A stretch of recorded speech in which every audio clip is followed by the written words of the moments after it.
Stimson Center to talk about two topics that are often talked about in this town. One, natural resource protection and U.S. foreign policy towards Asia, but are rarely talked about together. And I think that we've got a really interesting opportunity to think about a natural resource strategy for America's foreign policy in Asia, and to discuss how this fits into the U.S.'s Indo-Pacific strategy.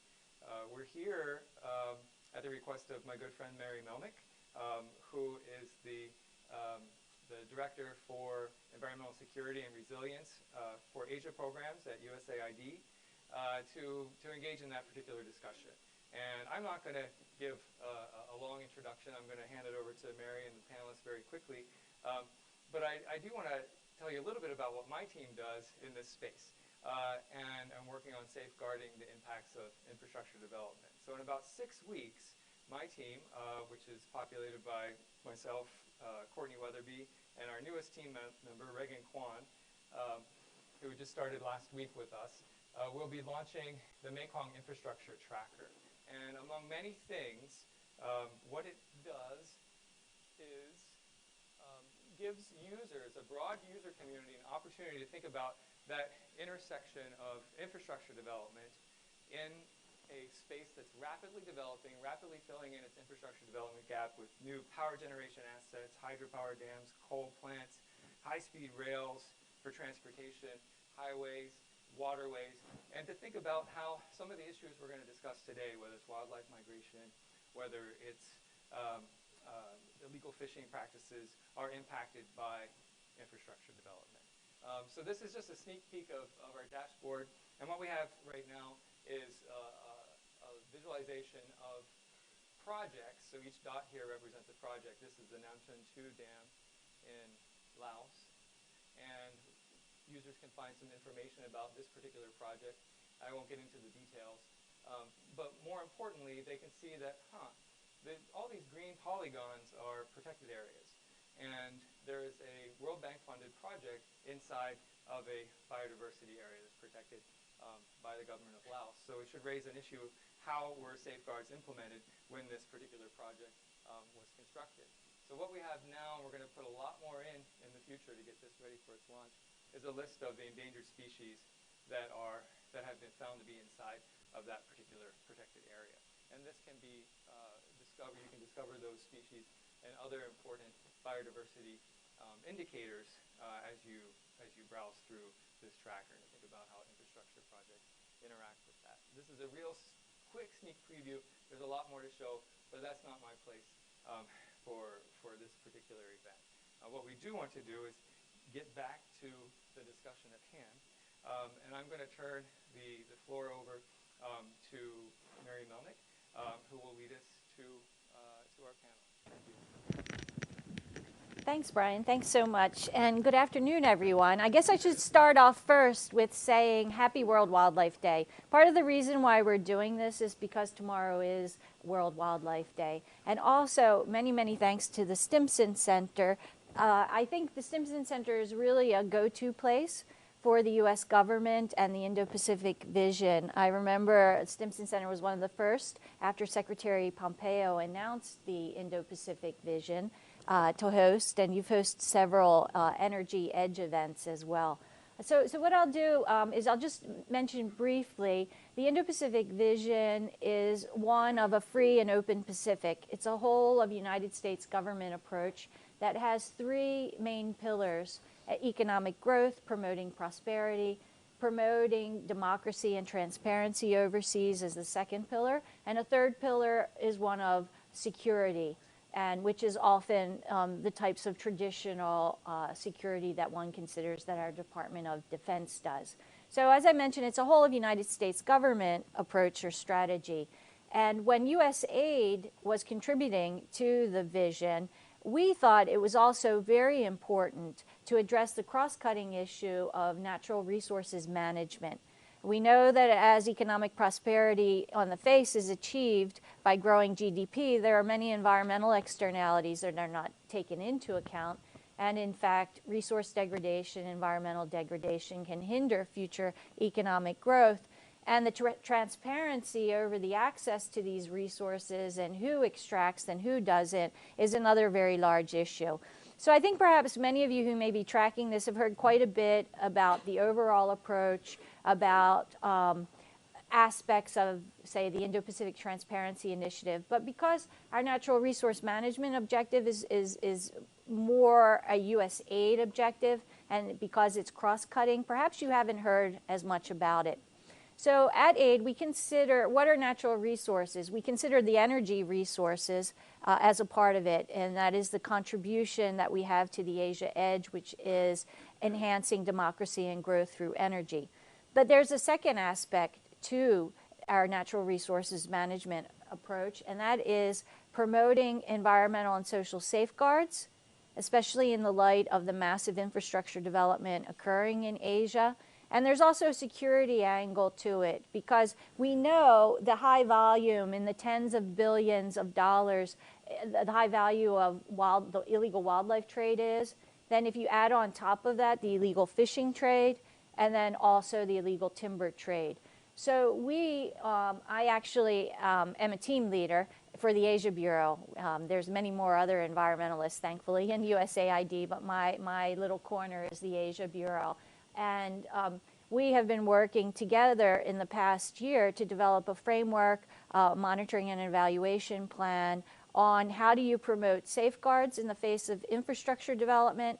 How does one promote sustainable supply chains in the face of major illegality in trade, whether it be timber or fish? And then how do you work to prevent that illegal trafficking through improved governance and transparency? Also, I wanted to link back just quickly that safeguards, there are numerous environmental standards. Obviously, the multilateral development banks have their environmental and social risk management frameworks. We at USAID also consider a country's adoption and implementation of safeguard standards as a part of rule of law as well. Following rules, leveling the playing field so that there's not unfair competition between different companies, some that will mitigate the impacts of, say, infrastructure versus those that will just plow down the forest. So that's just a sort of a taste of what we've been thinking in the past year. And as we begin to put together programs and activities across the USAID mission portfolio. But in the meantime, though, we have a lot of examples of what we've been doing to date. And with that, I'd like to transition to introducing the panel. I'll only go in the order that they appear here. First off, we have Dr. Anish Andharia, who is president of the Wildlife Conservation Trust of India. And everyone here have been great partners of USAID. And he'll hopefully speak a little bit about the safeguards work. And also, I'm very pleased to have Sally Yozel join us as well. She's here at the Stimson as the director of the Environmental Security Program. And then Dr. Kate Newman, who has been a very good partner with USAID on a variety of issues, from big cat conservation to sustainable infrastructure. And her title, she is Vice President at the World Wildlife Fund for Sustainable Infrastructure and Public Policy Initiatives. So with that, thank you. Please, Anish.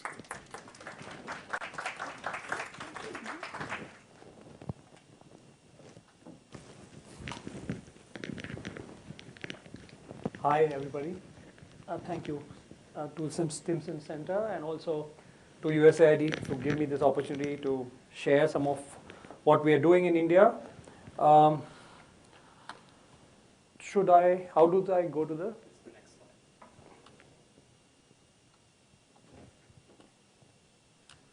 Okay, fantastic. Okay, so a bit about what we do in India. We are an 11-year-old organization. We are about 122 people, 22 beings, 18 humans, 4 working dogs. And they are the most important members of our team. They have escorts, they have cars. Some of us travel by buses, but they do get a much better treatment than most of us do. We work on a multi-pronged approach. We work closely with the state and federal governments. We build capacity in the forest department, train on wildlife law enforcement, forensics, site security. And we also work with communities. You cannot protect large carnivores or large mammals without the support of people, especially when you are 1.3 billion. India, on paper, is 21% forest. 1/5 of India is classified as forest, but actually just 5% of India is protected area, which means national park sanctuaries, conservation reserve, community reserves. Another 5% of India is relatively good quality forest, but is reserve forest, which means it has a lot of people in there. And almost 50% of all our forests are degraded or plantations. And so you can understand the ecosystem services that they should actually provide us are not being provided because of several reasons. India has the distinction of protecting some of the large mammals on Earth. In a lot of South Asia and East Asian countries, large mammals have depleted, but India has been able to bring the populations of tigers, elephants, rhinos, and lions up. So we have 75% each of all Asiatic elephants and tigers. We have 85% of all one-horned rhinos on Earth and 100% of all Asiatic lions. And nearly 35 to 40% of these animals, barring the elephant, live in human-dominated landscapes. And so you work on wildlife, you work with people. And you cannot not work with the government because these are not animals that you can save in a room like this. You have to protect large landscapes, which means you have to look at policy. And so a lot of our work is also policy. So our bedrock of what we do, basically we use hard science and social science as well. We go and collect a lot of socioeconomic data on communities, and we collect nearly 800 parameters per family so that we understand how the kind of aspirations they have. It's not about, people in India are unique. They do love their forests, they do love wildlife, but a lot of people are doubly marginalized. They're very poor, and therefore for subsistence they have to depend on nature.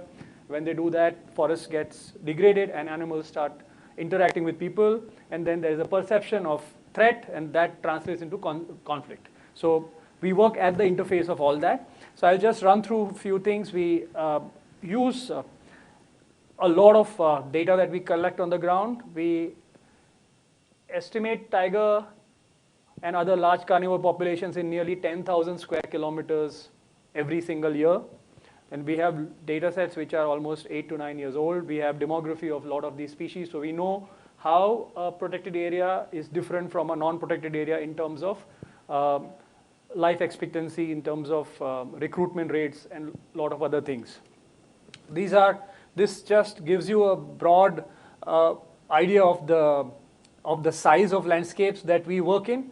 So from the leftmost side on this photo, if you move to the rightmost, we are looking at about 250 miles.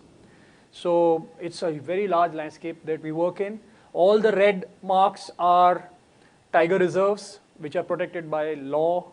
All the yellow are intervening corridors, forests, which have tigers and every other thing that is there in the protected area, but they are living alongside people. And when I talk of people, do you have a pointer here? Oh, sorry, what did I do? Okay, anyways. So some of these yellow marks, you are looking at nearly, so for instance, just in this much area, you are looking at 650,000 people living alongside tigers. These are all photos taken by the camera traps that are laid there. We measure tiger densities, and these are all multiple use areas, not even half a kilometer from villages. Leopards with a monkey, leopard with a porcupine, wolves, and you can see the kind of damage that some of these animals do. This is a goat with the wolf. This is an interesting photo of a hare, and you know who will win. Again, wolves, 3 wolves. When we started working on tigers, people thought wolves, hyenas have pretty much vanished. But because of our camera traps, we now know that the densities of wolves are low, but they are widely distributed. So some of our projects are also looking at wolf migrations. and wherever there are people, they are going to be dependent on nature, food. This is flour from moa. This is again wood. With technology, they have better vehicles to carry things out. So initially they used to go on head loads. Now they have motorcycles, cycles, and a lot of our work then gets translated into policy. Now these are status of tiger. India is the only country where they camera trap nearly, I think, 450,000 square kilometers of tiger habitat every 4 years. And our organization is one of those 3 or 4 non-governmental organizations that are assisting the government. Because of our work, the state of Maharashtra has come up with a status report. So every single tiger in the state is camera trapped. And so if you have a skin from Nepal, if a photo is sent to our office, we'll pretty much tell you where the tiger came from. So that's the kind of information that we have. But the camera trap work, which I think is the foundation, our main thrust is to see how we can safeguard more and more areas. So for instance, you see in this, the lines are showing the movement of tigers, and these are from our camera trap studies. The deep violet is where the protected areas are. What we have started doing is on this, the yellow spots are leopards and the red are tigers. You can't see the red everywhere because yellow is superimposed. So we know that there is tiger presence, and then we have now urged the government to declare this area in blue as an extension of the tiger reserve. And that proposal is lying with the government, and through the work that we have done and several other organizations along with the government, in just one state, we have been able to add 1,700 square kilometers of protected area into the protected area network. So in the 21st century, we are in 2020 in a country where so many people, the government is able to add more land for wildlife because of good quality science. This is very close to our heart. So our camera traps showed tigers, showed a lot of animals, but at the same time, India is developing at a rapid rate.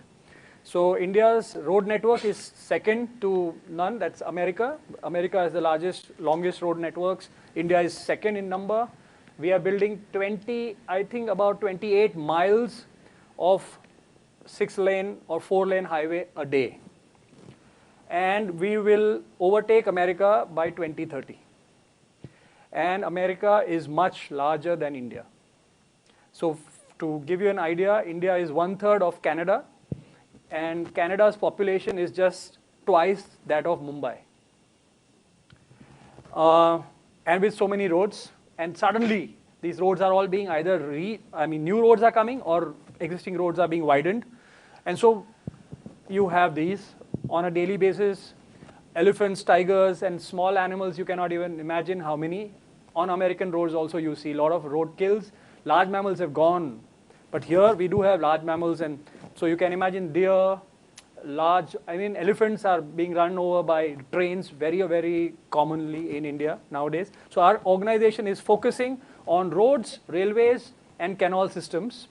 So we have put camera traps everywhere, and this is a railway track, and on the same spot, a tiger crossing. Such information we have on canals. We have it, so this is a drone photo of the forest with a canal which is very wide. This is nearly, I think, 35-meter wide canal. It's almost impossible for an animal to come out of it if it falls in. This is another big canal system that's coming up. So this is the central Indian landscape. All the red are protected areas. As you can see, there are many, but they are small and they are discontinuous. So we have to rely on the corridors. According to the government figures, only those gray lines that are connecting some of these red are designated corridors, which means no developmental activity can come in there. However, because of our camera trap and because of all the various GIS-related work we do, this is the composite map that we came up with. So this is, all the gray lines are corridors. So all the project proponents will go and build mines, highways, and all that all around it, but this is the actual scenario. This is a circuitscape map. All the reds are areas of least resistance for movement of tigers. We have come up with a white paper. This includes 8 states of India. We have studied about 1,700 infrastructure projects, of which 399 are falling on these corridors. And so these are the protected areas. These are the lines that the government had drawn. And now this project is, and these are the roads. I don't know whether it's clear, but all these lines that you see. So what we are now doing is trying to tell the government that in those 399, if they are at various stages, some of them are pre-DPR, some are after DPR, we are asking them to incorporate conservation budgets in the projects, because otherwise, in India, litigation is big. So whenever a highway hits a national park, somebody will litigate, the projects get stalled, there is huge amount of losses in terms of money for the government as well. So what we are saying is, if you are able to provide mitigations for the railway lines, for the roads, we will be able to mitigate a lot of these things, and we can allow both development and conservation to happen. So this is just one example. I am running out of time. I have probably 30 seconds. Tadoba Tiger Reserve, all roads around it. This Tiger Reserve and the adjoining area, together they have about 170 adult tigers. And we are looking at nearly 300,000 people. And these roads are all going to get widened. We have started camera trapping about 2 years back. We have information on different animals from where they are crossing. This is just one road, tiger, dog. And then we have come up with we did a presentation with the Principal Secretary of PWD, Public Works Department, and they've agreed to put 15 mitigation measures, which is amounting to $32 million just because there was information. So if you have science to back you, there is no reason why government won't listen. And this is a great positive, in fact, an impact. And that has had a huge impact on how other states are. This is just about one state. So now, and the information about these roads came to us from the Forest Department. They said that 2 years from now, these highways are going to be widened. Why don't you help us? And all we had to do is do our camera trapping there. And we had the information. And the government, as I'm talking, has actually asked the public PWD, which is a state department, to bid mitigation on every single road wherever we have suggested. Thank you.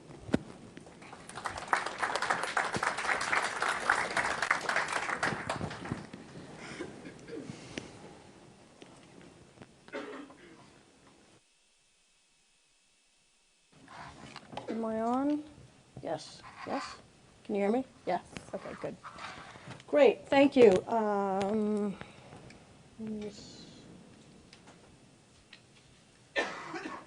Okay, great, thank you. So Brian, Mary, thank you so much for pulling us all together here today, and for all the great work USAID does. I mean, it's phenomenal, whether it's wildlife or climate or fisheries, and it goes on and on and on. And I've enjoyed working with you over the many years. So what I've been asked to do today is focus on the IUU fishing aspect of activities going on globally as well as in the Indo-Pacific, and specifically a little bit at AID. So for you, those who don't know me, Sally Ozell, I run our environmental security program. And what our environmental security program really does is we focus on climate issues, on illegal fishing, and on wildlife. And we really try to look at, where is that linkage that Mary just talked about between security and environment, because we know, and particularly in developing countries, we know when we lose natural resources, and it really impacts significantly the economic, the environmental, and the overall security of communities. So, let's see. Yeah, okay. So, looking at this group, I mean, you all know what IUU fishing stands for. Illegal, unreported, unregulated fishing. The I, illegal, pretty straightforward. When it's illegal, it's illegal. The U, the underreported. I mean, that's kind of the most important focus really right now. That's when legally flagged vessels go into areas or countries, they catch fish, but there may not be adequate resources from that country, particularly developing, to see what is going on, to monitor and enforce against them. And so there's a large amount of unreported fish. So they may be legally caught, maybe legally sanctioned to catch a ton, and they may take out 3 or 4 tons, and who's there to know? And then the other the unregulated part is really parts of the ocean where, particularly on the high seas, where there aren't regulations or there isn't really anyone out there watching what's going on. So IUU fishing, it's really a global security issue. It generates annual profits of up to like 36 billion of illegal revenues that are being robbed from countries. And it affects 20 to 50% of all global fishing catch, it's estimated. And that's a wide range, and that's because it's such a opaque industry. It's hard to really find the exact data for this. And in the U.S., most of our major markets, we import 80% of seafood here in the U.S. And it's estimated that 20 to 30% of all of our seafood comes from IUU fish, and some have estimated it's even higher. So again, let me just reiterate, it's really a clandestine operation. It's difficult to really understand the environmental impacts that IUU fishing is having on global fish stocks. The UN FAO, Food and Agriculture Organization, says that fisheries are 90% either overfished or fished to capacity.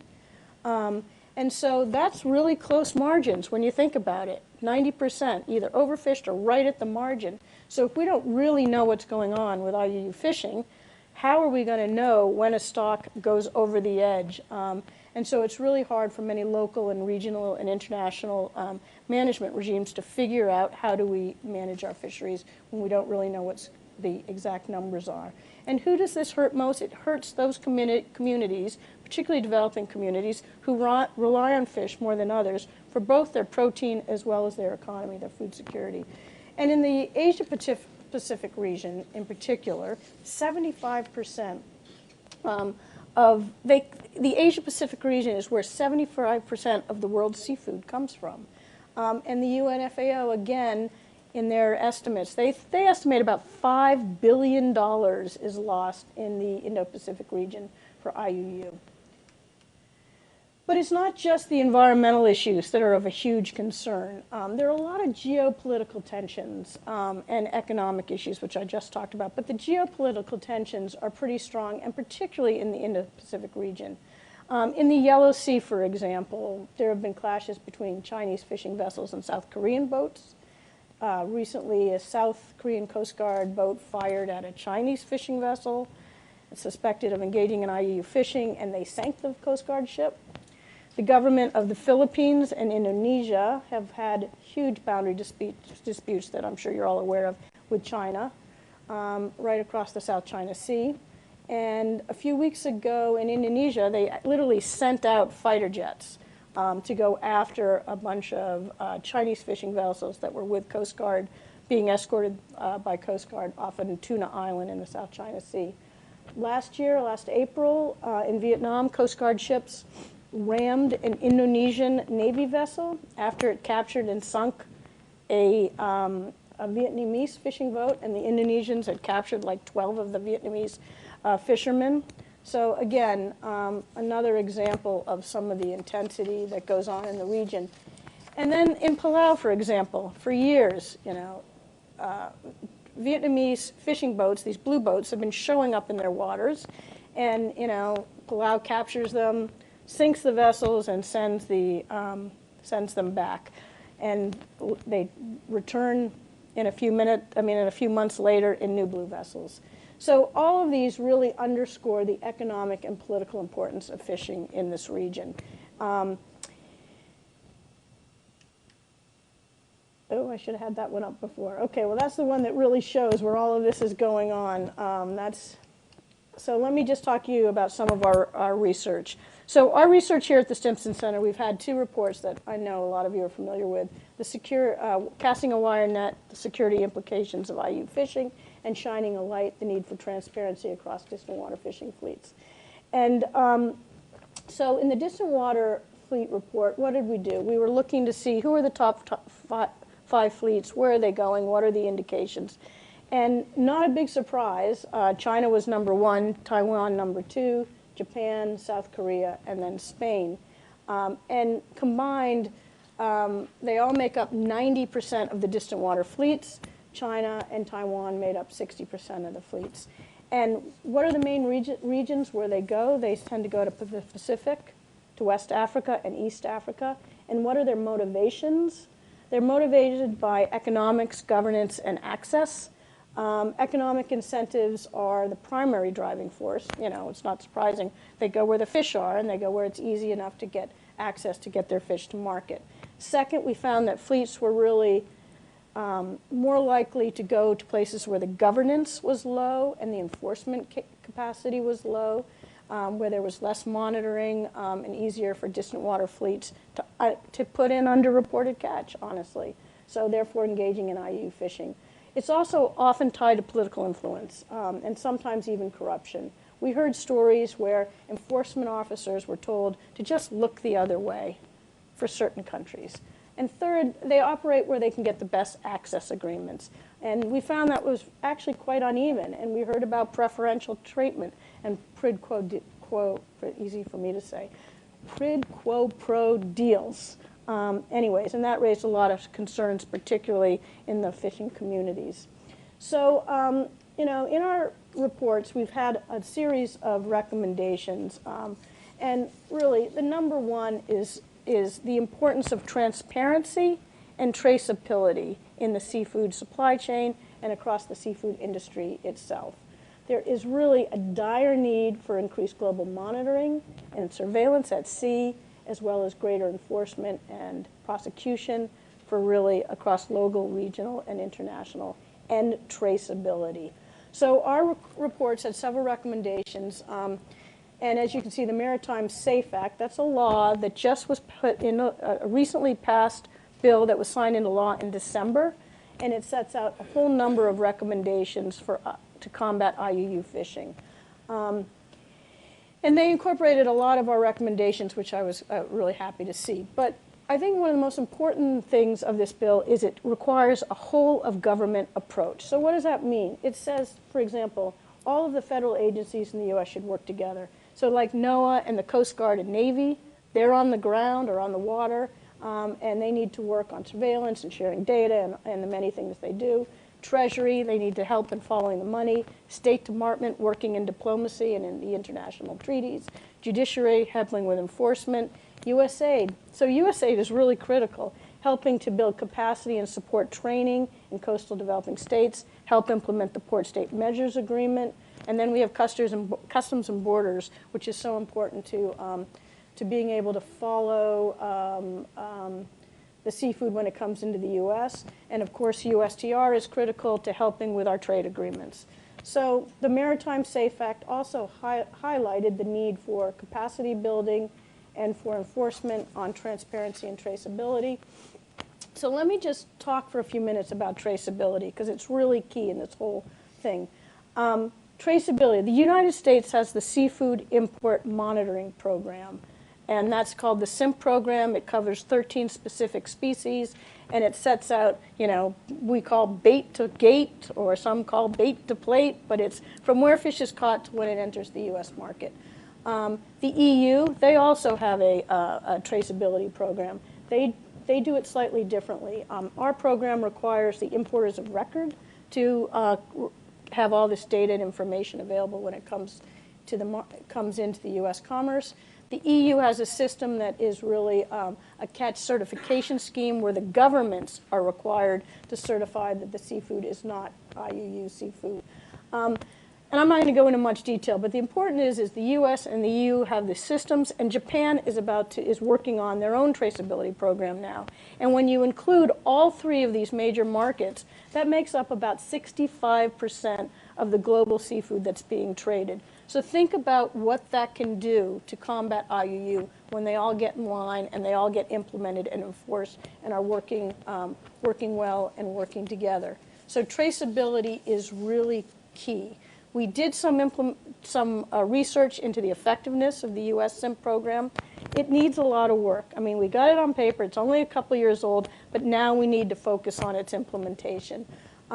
Because there's a lot of widespread from where it goes, from where fish are caught, particularly with small-scale fishing and artisanal fishing, to market. All along the supply chain, there's a lot of falsification, and that's mostly because, particularly in developing countries, they use paper. So we really need to get electronic verification schemes and technologies that trace the seafood so we can get away from this paper and falsification. And that's where USAID is doing so much great work. Their Ocean and Fisheries Partnership is piloting what they call their ECDT, which is their electronic catch documentation and traceability program, for example, in Indonesia. In the Philippines, they've been working to adopt maximum sustainable yields.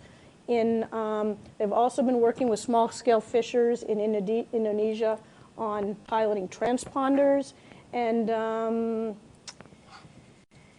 they've been doing a number of other things. For example, in Batung, Indonesia, where they've been helping to really set up good, sustainable fisheries practices. And all of these are critical for its implementation. So in closing, let me just say, IUU fishing is prolific. The ocean is large, and when vessels are out of sight, they're out of mind. And if you don't, on land, have the capacity to take care of these issues, IUU gets stronger and stronger. And here we are in the 21st century. Transparency must be the social license in the 21st century for fishing. We need this whole government approach here as well as in other countries, and we need to mandate, and this is what I think is key, we need to mandate access to our markets and access to gain insurance that would require AIS and VMS technologies, end harmful fish subsidies, pass and implement the Port State Measures Agreement, require this full traceability program I was just talking about, and transparency about access agreements, vessel ownership, and labor practices. And we need to do all these things with countries and developing countries around the world, and that's why USAID has such a huge role to play in helping us with capacity and training. So with that, I'll end. I know we'll have questions, but thank you.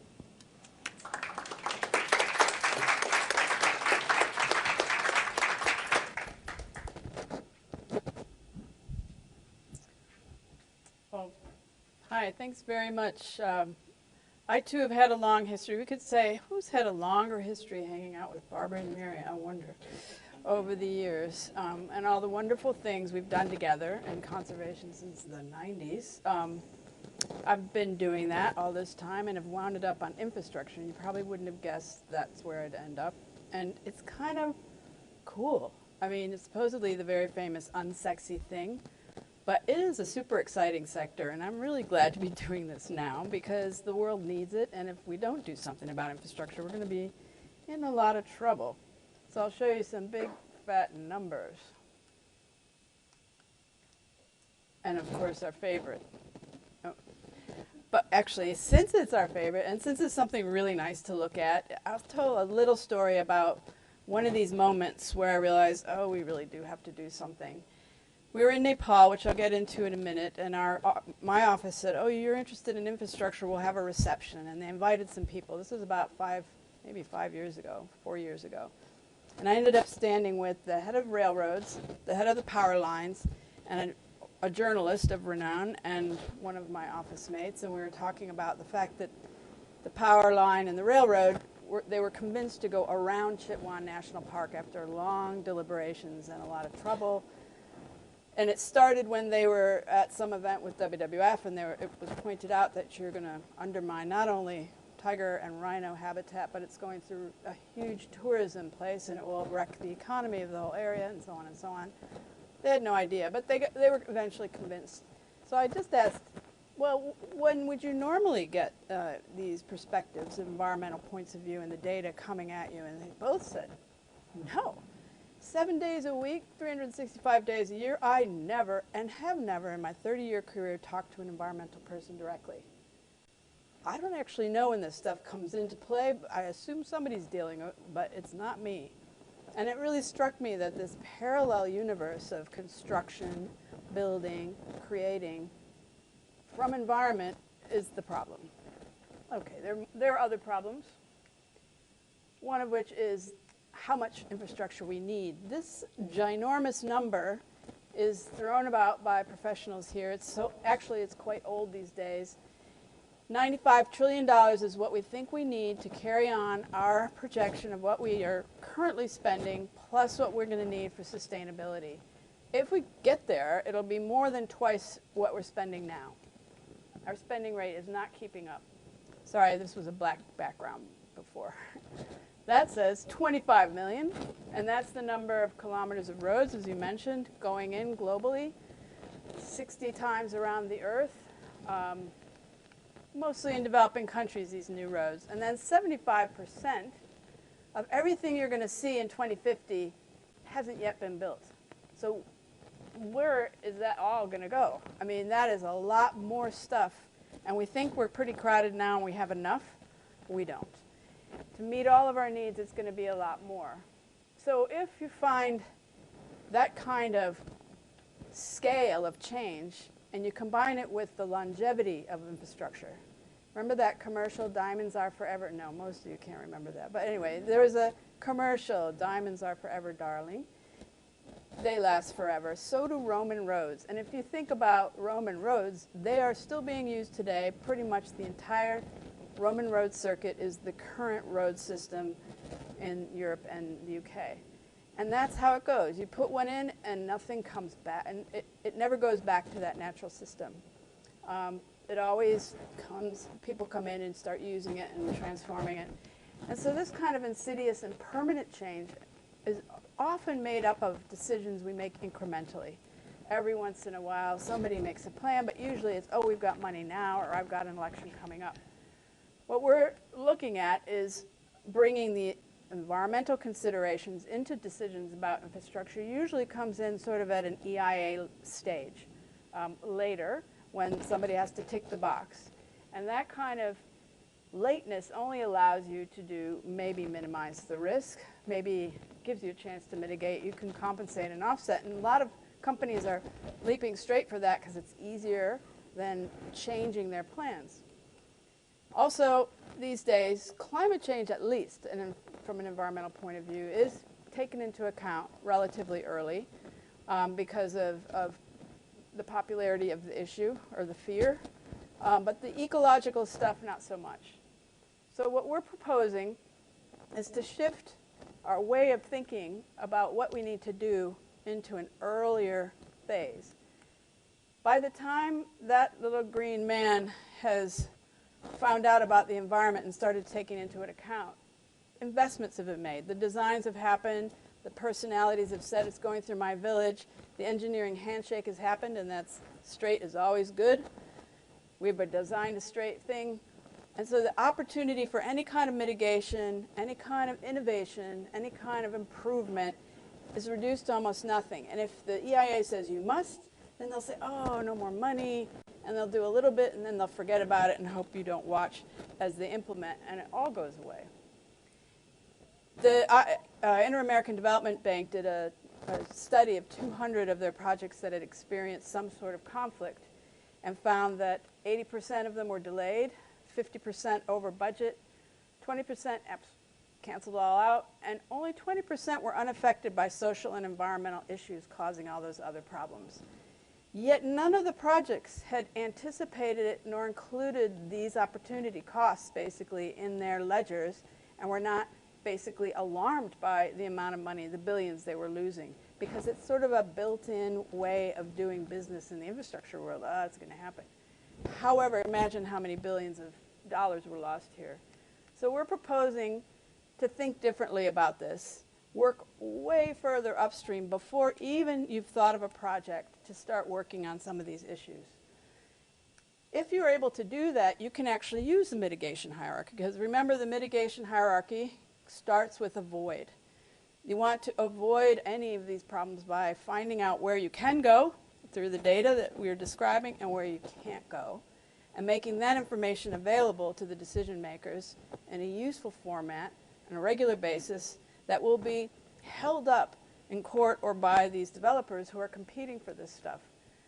Once you have done that, you can bring in these ecological considerations early, allowing yourself to avoid the tiger habitat, the Chitwan, and enable a multitude of projects to develop in a region, each having an impact on each other, but you're aware of those impacts. All of this is really good early spatial planning. And many people understand the idea.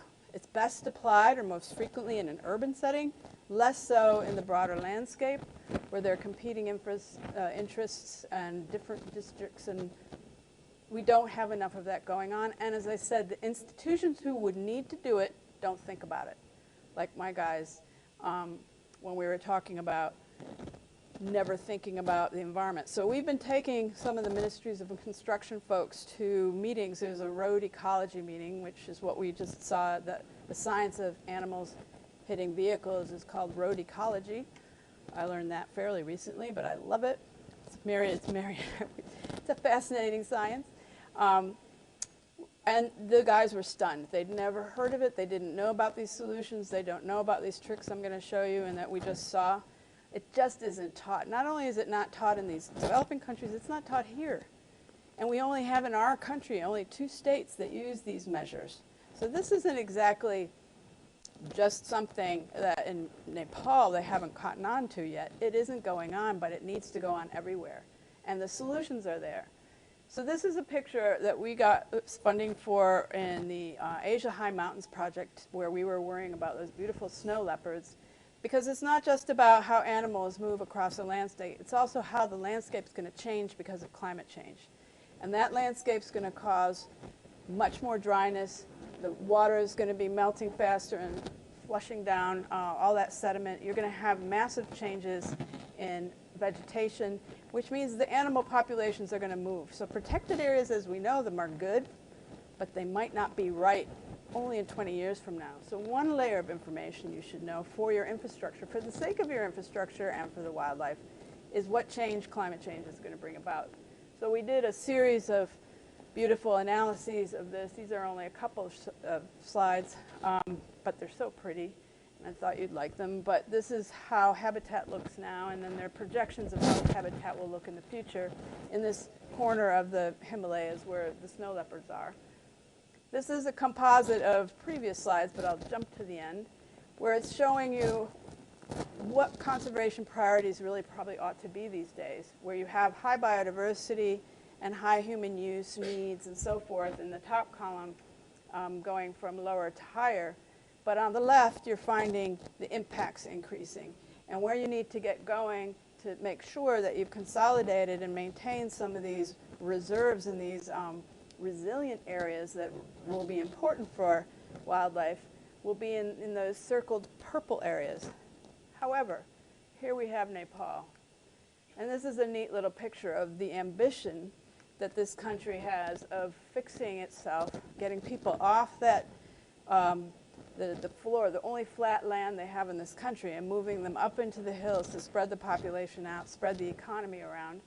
And you're finding many of these areas are going to be so dense, and they're making their way all the way up the mountainside and right up to where the snow leopards live. The snow leopards used to be happy as can be with the odd, big truck from China coming through, but now there might be one of those kind of Roman roads with people moving in and making permanent residences and transforming the landscapes. This is the kind of information that not only is good for the people who are living with the wildlife who are now moving in and there's more human-wildlife conflict, but also the actual infrastructure will experience more damage if you're not paying attention to the landscape.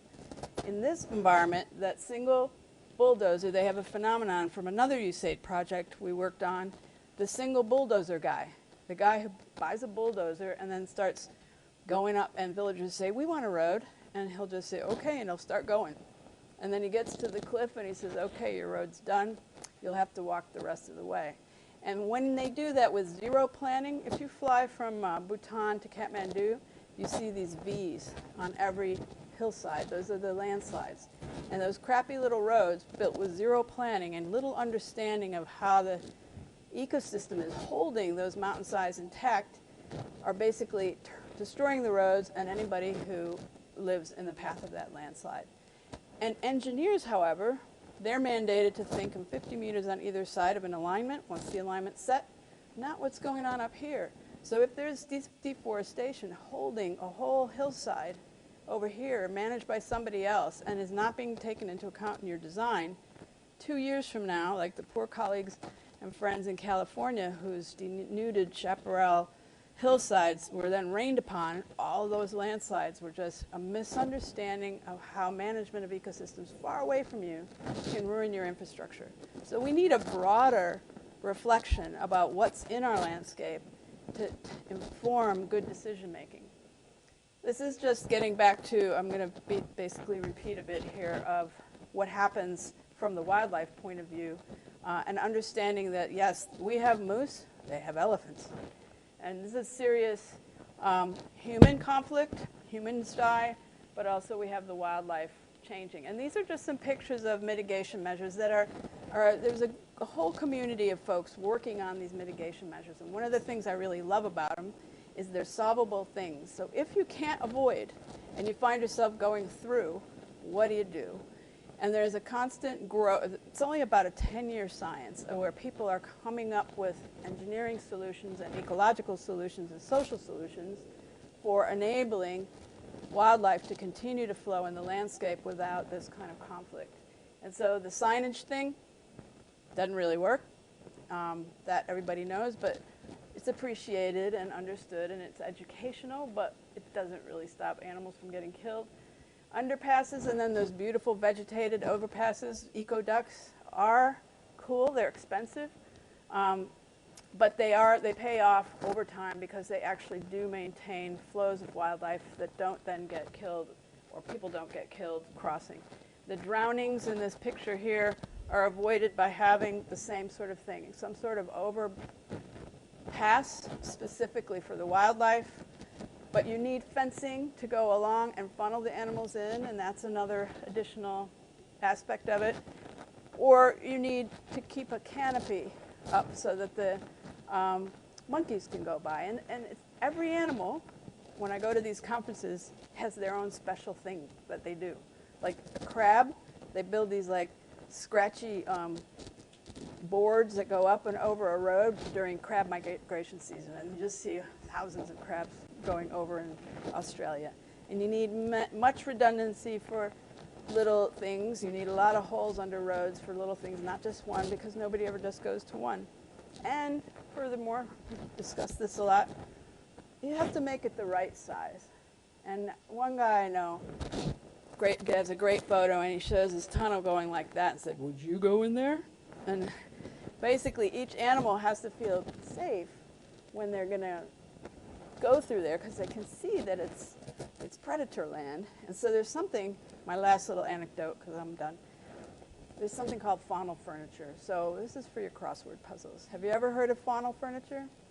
As an animal goes through space like this, they're seeking their safety from their predators. So especially the little ones will go from pile of thing to pile of things. You can put rocks, you can put some dead branches, you can put a log, and so they can zip like that and get to the other side okay. Or if they're arboreal, like flying squirrels, they'll build a little ramp up here so that they don't ever have to touch the ground, and they can still go under the road, but on this little platform.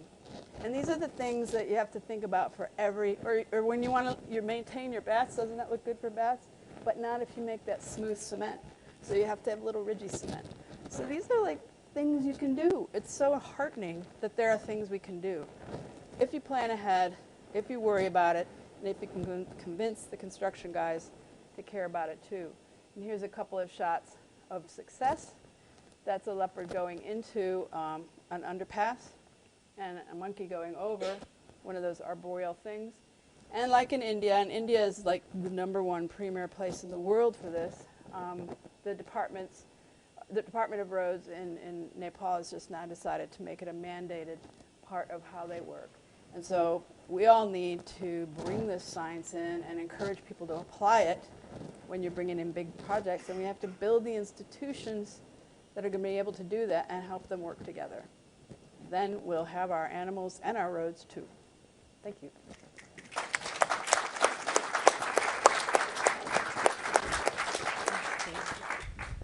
Well, my great big thanks to Anish, Sally, and Kate for showing to us, what some of the issues are revolving around safeguards and the security, the IUU fishing. But most importantly, I'd like to thank you all for your, not only a message of hope, but demonstrating that there are very clear actions and things that we can all do as we move into even tomorrow's the World Wildlife Day. What we're also trying to do is to spread that message of hope, because the news is often very grim. But with all of us working together, and we certainly encourage you to look into these issues and support environmental conservation. So with that, I will say my thanks to all of you and open the floor up. A couple of folks have microphones. If you have a question, please state your name and affiliation, and we shall begin. Questions? Get my pen.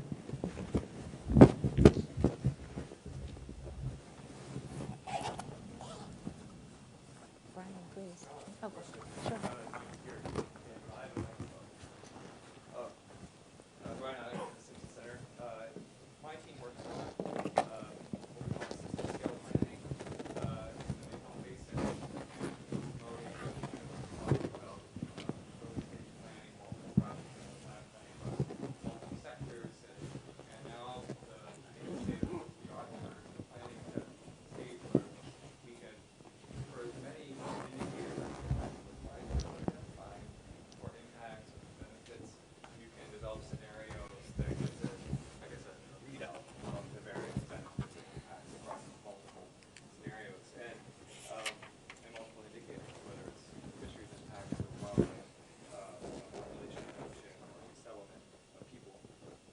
But one of the challenges that we come up against is how do you promote interagency planning, interagency conversations to have a planning process like you were talking about come forward. It's, I guess, easier in, say, one country, India or Nepal, and a region where I work in a transboundary region. But and then with fisheries, multiple stakeholders that need to come together to plan properly as well.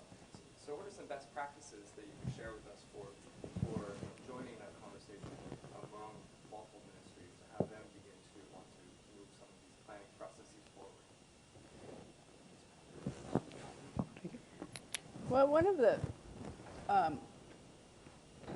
first things we've started to sort of first target audiences we had was the multilateral development banks. And this is on infrastructure. And the reason for that is their clients are the ministries of planning and the ministries of finance. And those ministries are the only cross-cutting ministries. All line ministries that we might want to talk to, from construction to water management to electricity, all report up into and get their approved budgets and so on from these guys. So the assumption there is, not proven, is that one tactic would be that these institutions, in terms of their development assistance, could be instilling the concept of an integrated and comprehensive approach to environmental management in how decision-making in any of their line ministries should go. You would also have them have a place where data, like you described, would be sitting within the country and available to anybody coming in and making a project happen. But most countries don't have a centralized place where you can consolidate the kind of data you would need to be overlaid one on the other to make a good decision. Your meteorological data, your landslide data, your vegetation, your wildlife. Each of the ministries picks their own data set, but that doesn't inform the kind of decision making we're talking about. So we're trying, and unfortunately, in order to do good due diligence, the banks collect such information and maintain it, but not in country. So one of the tricks is, how do we get the really good data to be both agreed by the country and instilled in their policies, like you must find out what this data is before you can get a permit, but everybody has to be confident in that data. So the comment I get back from the bank is, sure, it would be great if they had the data, but we still don't know if it's good enough, and we'll have to do our own due diligence to our banks. And I'm going to end with the fact that the private sector is also interested in this. There are two main things aside from fiscal challenges of getting private money into these countries to help with their infrastructure development. And it's risk and regulatory uncertainty. And regulatory uncertainty is simply improving policies, which is what we all do in this sector. And I think you could help countries improve their policies to take this stuff into account as a part of work that we all do, and create that certainty so that external investors feel okay about coming into a country to invest in something over the long term. And the second thing is the investors want to know what the risk is. They want us to tell them what the red flags are. Yeah, there's Chitwan. Chitwan's got stuff in it that you don't want to find out later that you've just destroyed because the whole world's going to be on your case.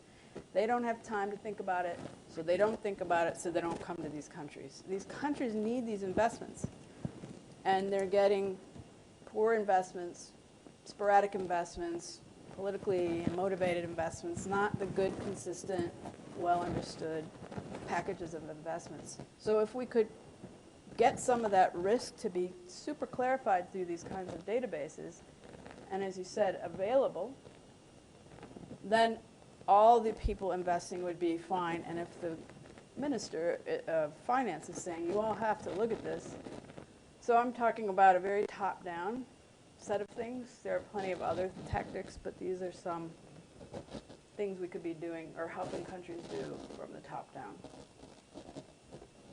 You say? Yeah.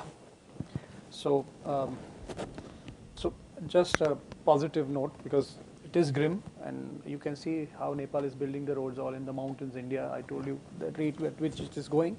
But for instance, there is a greenfield road that's coming in a state in India, which is about 430 miles. They're providing 700 structures to allow animals to go below it. The initial plan was to give a 2 meter by 2 meter because there are no elephants there. So they thought, tigers and leopards can go. So when I was on the State Board of Wildlife, so why I'm saying this is that there are State Board of Wildlife, National Board of Wildlife. They have a big role to play, at least in India. Because I was on it, and it is chaired by the Chief Minister, the head of state, I was put on a subcommittee which had to go and verify if these structures are at the right place, because a project proponent may just put every structure 1 mile apart. And they say, I've done my job. So we were asked, so they said, this road will come up not before you guys are convinced that every single measures were taken, possible measures that were taken. So when we went there, we saw, and there were 2 by 2, and in certain areas we know, because again, data is supreme. So because there is huge amount of data set, and the central government also has that data. So the tiger data is pan-India. So that data set is very helpful. And we also, luckily, WI, Wildlife Institute of India, has done work on wolves. There are people who have done work on other things. So we merge everything, even bird data. And then we went, and some of these structures were okay, we thought, because there were only small animals. But wherever there were larger animals, especially herbivores and antelopes, we asked them to increase the size of those ducts. And they were all done. So I'm just back, about a month back we had gone there. And some of those overpasses there, Kate, you would love to come and see, because these roads are 120 meters wide. Really? The right of way is 120 meters. You cannot imagine any animal that can cross this. And then there is a problem of tunneling. Because of the tunnel, it looks darker. So what they have given is, they have provided openings in the middle so that it looks lighted all through. So they are doing all those kind of things, plus they are widening them. So I would say, for his question specifically, it takes time. Once one state adopts, then you can start multiplying. There is something called Planning Commission, and in India, they give weightage to forest cover. So every state gets about 10% of the money that the state gets from the center is based on what happens to the forest cover there. So when you go there, then that's a highway. So that paper that we did, white paper, was given to the Planning Commission, which is called the Niti Ayog. And from there, a lot of other agencies were brought in, and nothing like having these small trainings. So WWF and we have also partnered on certain things where we actually go to different line departments like engineers who are working, and they love animals, but they say, well, this is the order, we go by the plan. So when you go and start talking to these engineers, chief engineers, they then tell you that a certain project is going to come. Why don't you come and talk to my superiors, and that we'll be able to do all these things. Because nobody wants stoppages because of litigation. And so that's all that I want to say. So I think in India, we are fortunate that there is some data set available thanks to the government. Since 2006, we have very, very good quality data on large carnivores, which is helping independent workers, individuals. And we have something called RTI, where we can Right to Information Act, wherein any individual can write to the government and ask for information. Within a month, the information has to be shared with them. So it's really used as a very powerful tool to. Well, just quickly. So, as I noted, IUU fishing, it's a global issue, but I think we can start from a variety of different places. First of all, in the U.S., we have this new law. So having our whole government work together is going to make a big difference. When our Treasury starts talking to treasuries and other governments, when our Navy is communicating with others, when NOAA, the fisheries, are, et cetera, Coast Guard, the other Coast Guards. So I think, we can really show some leadership at home. Financially, obviously, transparency, as I said, needs to be a requirement, traceability, these other issues. So make it a requirement and make it dependent on some of the aid. I mean, USAID, World Bank, Asia Development Bank, make sure that these certain requirements are in agreements when we're funding them. And I can't say transparency enough. So I'll just leave it there. And I know, Carolyn, you had a question. On that, transparency. I had a feeling. Thank you. So on the transparency with seafood import monitoring program, and then you have the EU that has their own system, and now Japan is creating their own system. If I'm a fisherman and I'm trading with all these countries, I'm having to come up with 3 different data sets and different formats and what have you. Wondering if you know of any efforts to kind of standardize those, and especially in countries that are developing these new systems, and how important you think that is. Yeah. There must be an app for that, no? Not yet. But let's develop one right away. No, absolutely no. We have got to harmonize all of these different data requirements, because it isn't fair to the fishermen to have to do one for one country, another for another. And there are efforts going on to do that. There are codes and harmonization. I'm trying to remember the numbers. I think out of all of these different data requirements, if you put them all out, I think EU has 12 or 15, US has 10 or 12, and we're trying to get Japan to, and then we're trying to get everyone to have all of them, but we are all working towards that. There's a group that's working with the Hill, there's a group that's working with NOAA, there's groups that's working with the industry. I mean, harmonization is key to getting there. So I think we will get there, quite frankly, because everyone recognizes that as an issue and is trying to work towards it.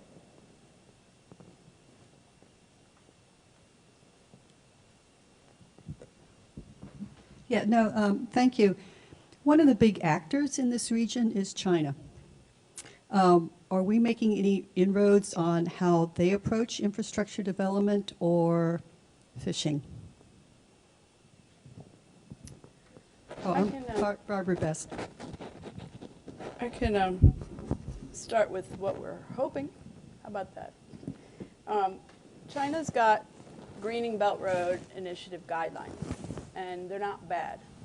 And part of it is because they brought in every MDB. Speaking of MDBs, their staff for generating a lot of this information within their 2 new big banks are from the MDBs. So a lot of these guidelines look familiar. They absolutely did not want to be embarrassed and become a pariah nation for the lowest common denominator.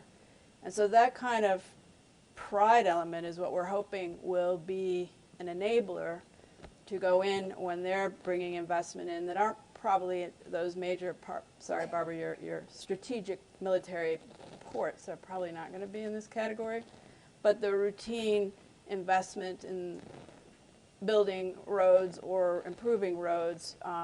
We've been talking a lot with their science departments in the Chinese Academy of Sciences. There's something called the Chinese Academy of Transportation Sciences. And you can't fault any of their knowledge on how to do this well. And one thing China did a few years ago with US support from Stanford was they did a whole natural capital and ecosystem services assessment of their whole country. And then they allocated land to the different ecological uses that would need to be maintained if they were to stop the sandstorms from coming in from the west, or maintain biodiversity, or maintain their agricultural systems. So they have this awareness of, and this came after their great crises of logging every last twig and then getting landslides and flooding and sedimentation in their dams. They've seen it all, and they've come up with these different approaches that they're applying now, probably more forcefully and centrally than we do, but they're good conceptual models. And so one of the ideas is, could the conceptual model of what they're calling redlining, and everybody knows they're going to have to change that term, but it's when you have this national level concept of where the ecosystem services and natural capital are that need to be sustained, what is the role of the manager of the municipality in maintaining that mix? And each municipality knows what they're responsible for and is given that information, and then works with their communities in all different kinds of ways to maintain, let's say, X amount of biodiversity coverage in their area. And this is a localized responsibility that rolls back up to a national level outcome. If that kind of thing could be working in Nepal, that's useful. It's a good knowledge transfer that might be very useful. The problem is the people who are going to do the road building are just bidders who have no more work in China because they're not building anymore, and so it's excess construction capacity that we're seeing out in many of these countries, just building because they win bids. So what we're also hoping is if a country does do that methodology in a way that China promoted, maybe the contractors coming in would respect it more because it has that kind of familiarness. And so trying to basically help China come in with these foundational things that need to get done in that early space that I described, why not? They have a lot of development funding. They have a lot of interest in embarrassing themselves. They are hosting the CBD, Convention on Biodiversity, this year. So for at least this window of a few years, there's opportunities to work with China to take advantage of the good things they've done and make it very clear and obvious with data and publicity that when they don't apply those, they're just shooting themselves in the foot. And so it's a kind of a dance that a bunch of us are proposing, but hopefully it'll be helpful.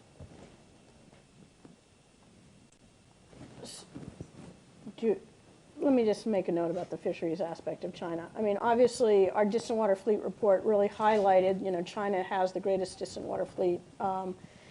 China more or less fished out their own fisheries and has then developed these large fishing fleets that are going around the whole world in search of the last fish. But that said, I would agree with you that we're at an opportunity moment. I mean, well, two things. First, there's the infrastructure aspect. They're also, as they're scouring, looking for the last fish, they are developing infrastructure, fish bases, particularly in African countries, that are places for they're very transactional. They want food to feed their people. They want jobs for their people. And if a country's going to let them in under an access agreement, whatever the access is, they're going to take advantage of it and use that. If a country wants infrastructure, they'll build it for them and get better deals for themselves. But I do agree that they're starting to see things a little more in the future that has given me some pause for hope. So, for example, they're talking about, capping their fleet. Now, granted, it's at a large number, and their fleets are larger and larger size. But they're starting to have a little more transparency. They're requiring AIS and VMS, that's automatic information systems and vessel monitoring systems, on their vessels. They're cracking down on their vessels that are being caught for IUU. They are starting to do collect more information and data. They're soon, we think, going to pass the Port State Measures Agreement, which puts port controls so that IUU fish doesn't enter their ports. So I think there are certain areas of opportunity that we can pursue with China. And I think now is the time to start that dialogue, particularly when it comes to Africa and some of the Pacific Islands, because the fishing communities are just starting to get fed up there. And they're starting to pressure their own government. And then their own governments are going to have to start having are getting a little bit worried. I was at an event, and a number of admirals and heads of navies were talking about a whole bunch of security issues, but the African Navy admirals talked about illegal fishing as the one that worried them most. So I think we're getting to a turning point, and poking in the eye doesn't always get you where you need. I think we need to bring them along. Maybe there are some that can poke, but I think others need to really help bring the Chinese government along to where we need to be. I'm hopeful. Yeah. So I'm from Radio Free Asia with the Vietnamese service. So is there a specific way to resolve the geopolitical tensions between China and countries like Vietnam, the Philippines, especially when there's been a long history of conflicts over the South Seas? Let's hear it. Okay. I guess the sea, that means me. You said security in your title. Yeah, I mean, honestly, yes.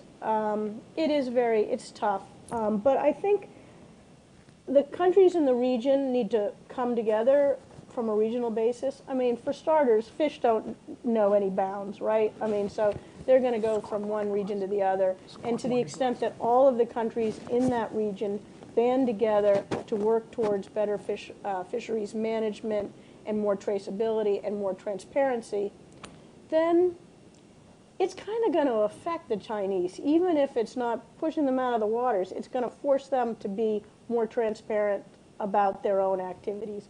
And I think when Vietnam and Indonesia and Philippines and the other countries who are fishing in that region really join forces and not just let what sometimes happens is, China kind of buy them off. When it comes to a point where they band together and recognize the importance of the resource and how they shouldn't have their resource robbed, and they work together, I think it will have a positive effect on this particular issue, even though it's defense related, but it'll help with the fishing. Because I think a lot of those fishing vessels escorted by their Coast Guards, I mean, what's really the point? Is the point to have the Coast Guard there, or is the point to have the fishing vessel there? And if we can get the point to be more about the fisheries, maybe it'll grow to a positive place. Yeah. Scott Hageos, Thinking Animals United and National Whistleblower Center. Could you address the levels of corruption that might be involved in infrastructure development in the Pacific region? And what are some of the tools being deployed to combat such corruption? Thank you. Well, I think what I always say, and I've talked to our colleagues that we were just discussing, we have a corruption project at our office, thanks to USAID. Data transparency, data availability, and participatory data development are really important. So if you take my model of going up and doing more planning, a word I didn't say enough of in my talk was participatory planning, inclusive planning. If there's a very visible planning process that a lot of people feel they were involved in and can see the results of their inputs into this plan, and it's published by the country, and then Joe, the military guy, wants a road to go to his brother's village, and it's not in the plan, then the community has something to get angry about. They have something to talk about. They can say, that's not in the plan, and it's undermining my this and that. If there isn't a plan, and there isn't a visible plan, and there isn't a plan that people had anything to do with, even when Joe and his brother create this road and all the trouble that goes along with it, who can complain? Who can know that it's a bad road? We need roads. Everybody likes roads. So there has to, this whole idea of data availability and transparency, and then participatory, inclusive planning and getting voices to be visible in the plan will go a long way toward allowing civil society to argue or whistleblow when they see something happening that looks fishy. That's one thing. You guys have to come up with other things. They don't have that in India. There is, but I don't know of any easy solutions to that because it happens at a level where, so I think what you have said is very important. Plus, I think I can talk of a particular example where the government asked the corporates to come into, so they created a kind of a consortium where a lot of banks and corporates came in and the line department. So what we call the Village Social Transformation Program, where it was a multi-sectoral program and it was chaired by the chief minister of a state. So all the information from there went, and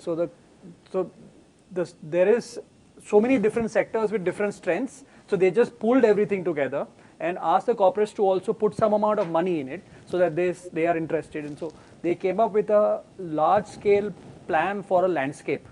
And once that happens, then pretty much everybody knew what was happening, and they made the nodal officers were basically the panchayat heads, which means the local governing body in the villages were also roped into this.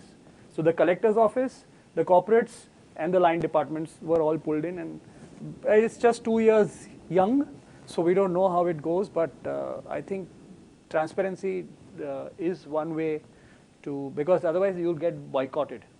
And a lot of banks have started seeing, because of the climate change fear, and some of these banks are actually making press releases that they are going to be off coal by 2020 or 2030 or 2025, whatever, because they don't see business sense in it. So what is another important thing is to approach this development part from the economic lens. So they are just looking at the GDP as a way to measure things. Somehow we have to build in the natural capital part in the GDP.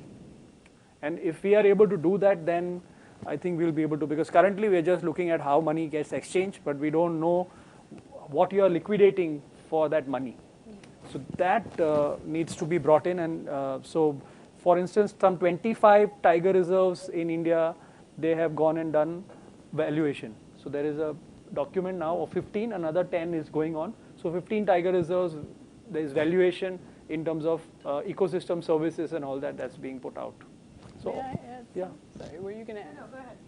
I also think it's worth saying that only in the past 5 years, since the Addis financing meeting pre-SDGs, has there been a lot of very open discussion about sustainability, which includes no corruption and all aspects of sustainability. And so the Addis meeting got a bunch of the banks to unite together around sustainable infrastructure.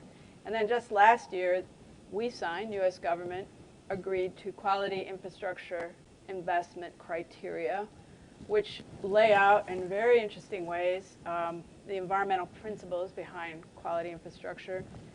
And they use the word ecosystems as the first word in defining sustainability, not environment, which is everybody's woolly word, or climate mitigation. It was ecosystems, and then biodiversity, then weather, which I think was added by America, and then climate, and then natural resources, and then ecosystem-based adaptation. In other words, there's a lot of visibility around how infrastructure works now on the sustainability side, which would mean low corruption. so that the pension funds, the ones above the banks, the ones that have all the money, sovereign funds and pension funds, are now pushing down, saying we want clean portfolios, no coal, but all kinds of other things. So this is the opportunity to say to the communities that are harassing their pension fund managers, your portfolio should not include this, this, and this. And then that pushes down. And we wouldn't really have been able to see that at all 5 years ago. But this time, this window is opening, and if we don't take advantage of that by clarifying what it means to be sustainable, and it's not just about low carbon, it's about nature and all this functionality, get that to be understood, it can roll down and then help with some of this sort of behind-the-scenes maneuvering that goes on when it comes to infrastructure. Great. Thank you. Jenny Kane, USAID. You actually started to touch on part of what my question is, which the IPBES report had called for ecosystem valuation and mainstreaming of biodiversity considerations in economic analysis. And that's something we've looked at USAID. We've developed guidelines for how do you include ecosystem valuation in our cost-benefit analyses. We don't do it all the time, but we're looking hard at it, and we do it where we can. But what I wonder is, in your particular context, is that motivating to the players that really need to be motivated? For instance, we know how much revenue is lost to IUU Fishing, but it still happens. Similarly, with the roads, would a cost-benefit analysis that included ecosystem valuation really motivate the designers to do otherwise? So just curious to hear, in your particular context, is that really something that you think would promote change? One sentence, but it definitely does, but they need to, I would say the fines. People have got used to shortcuts and under the table transactions.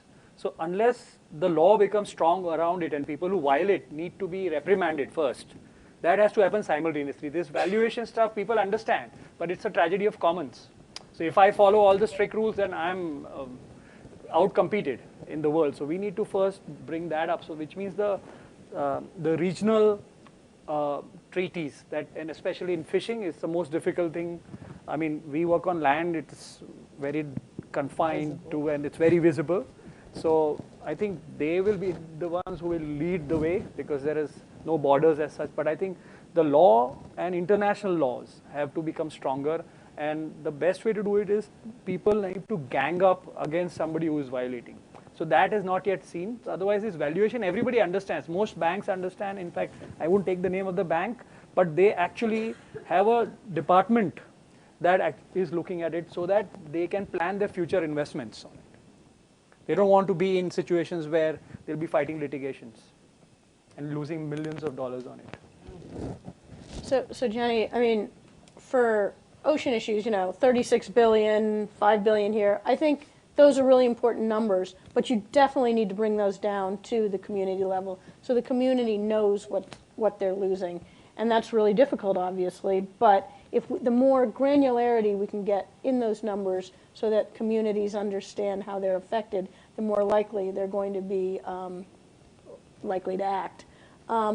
Also, I think ecosystem valuation in protected areas. I mean, that is really important, and that doesn't always go into the value of the resource. So it's not the value of taking the fish out, but it's the value of keeping the fish in, or for, whether it's tourism or other. I think you can't underestimate the importance of ecosystem valuation at all different levels.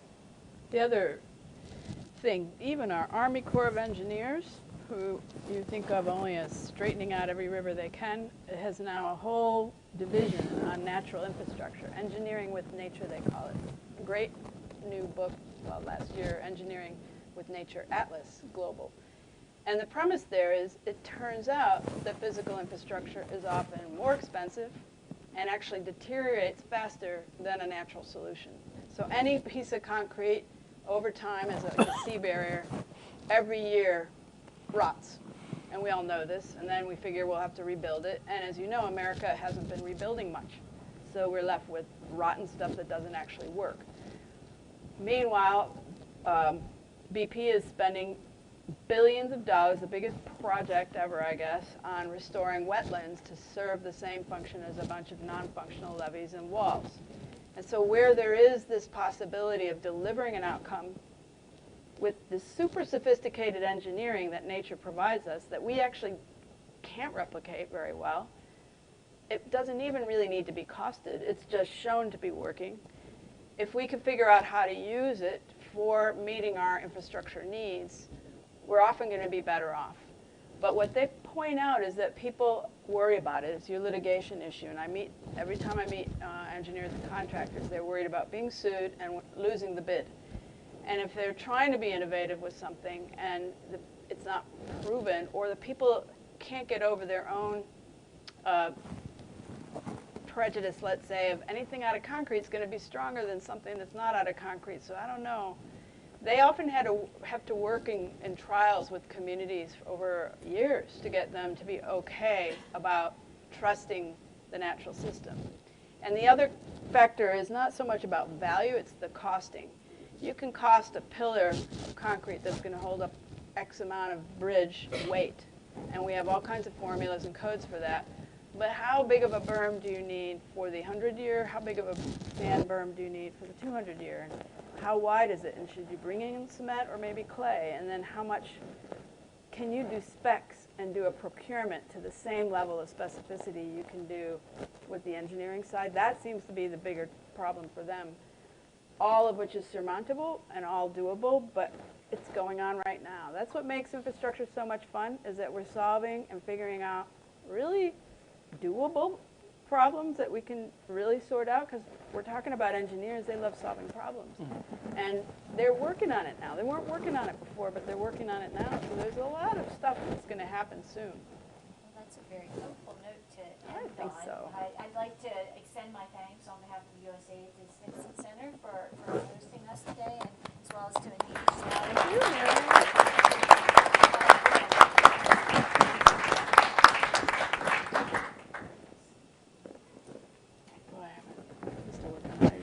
There's some refreshments still outside. Please.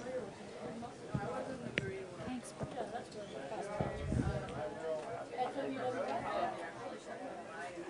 Thank you.